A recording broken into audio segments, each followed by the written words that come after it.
నమస్తే అండి. ఈరోజు మనం బటర్ పన్నీర్ మసాలా కర్రీ ఎలా చేసుకోవాలో చూద్దామండి.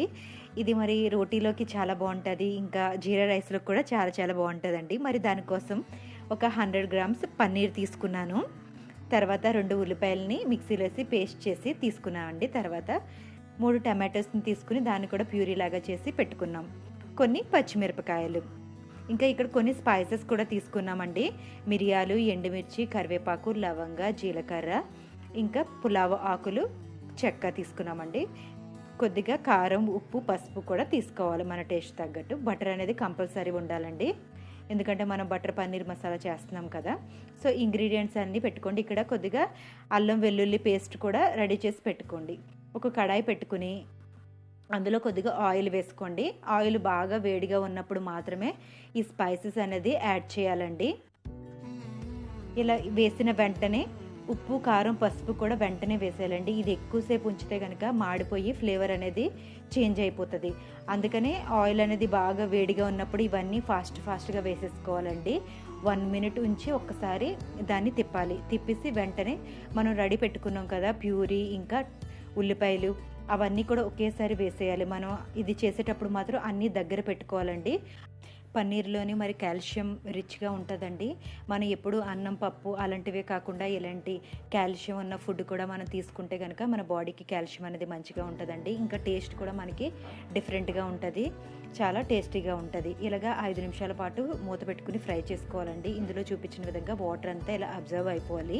తర్వాత అన్ని సైడ్స్ నుంచి గరిటెతో ఒకసారి తిప్పుకోండి. ఇలా తిప్పుకున్న తర్వాత ఇక్కడ నేను అల్లం వెల్లుల్లి పేస్ట్ అనేది యాడ్ చేస్తున్నానండి. ఇలాగా ఇది మనం ముందైనా వేసుకోవచ్చు ఆయిల్ వేయగానే. కాకపోతే నేను అక్కడ మర్చిపోయాను కాబట్టి ఇక్కడ వేసుకున్నానండి. ఇలా 2, 3 నిమిషాలు ఆయిల్‌లో బాగా ఫ్రై చేయాలి. అప్పుడు దీని పచ్చివాసన అనేది పోతదండి.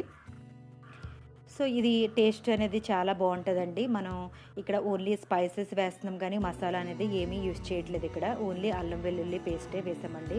ఇది ఎవరైనా తినొచ్చు. ఎందుకంటే స్పైసెస్ అనేది ఎక్కువ ఉండదు. ఇది జనరల్‌గా ఏంటంటే కొంచెం స్వీట్ టేస్ట్ కూడా ఉంటదండి. ఈ పన్నీర్ వేసుకొని ఒక 2 నిమిషాల పాటు ఇలాగా మగ్గనివ్వాలండి. ఆ ఆయిల్‌లో మగ్గితే గనక ఉప్పు, కారం అంతా ఈ పన్నీర్ ముక్కలకి పడతది. తర్వాత మనం మన టేస్ట్ ప్రకారంగా మనకి గ్రేవీ ఎంత కావాలో వాటర్ అనేది యాడ్ చేసుకుని ఇలాగ ఒకసారి మీరు దీన్ని తిప్పుకోండి. మరి కొందరు పిల్లలైతే పాలిస్తే వాళ్ళు తాగరండి.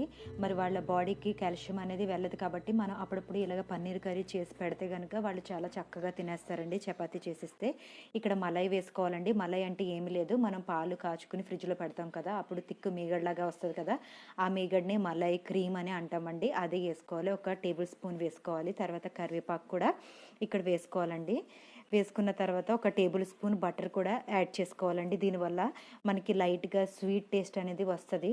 మనం మీగడ వేసాము, ఇంకా బటర్ కదా వేసాము. ఇంకా గ్రేవీ అయితే చాలా చాలా టేస్టీగా ఉంటదండి. మీరు కొంచెం కూడా వదలకుండా మొత్తం తినేస్తారండి 100%. మీరు తప్పకుండా ఈ రెసిపీని ట్రై చేసి మరి నాకు కూడా చెప్పండి ఎలా వచ్చిందో. మీకు ఈ వీడియో నచ్చినట్లయితే లైక్ చేయండి, షేర్ చేయండి, సబ్స్క్రైబ్ చేసుకోవడం మర్చిపోవద్దు. ఆయిల్ ఇలా ఫ్లోట్ అయిన తర్వాత బంద్ చేసేయండి.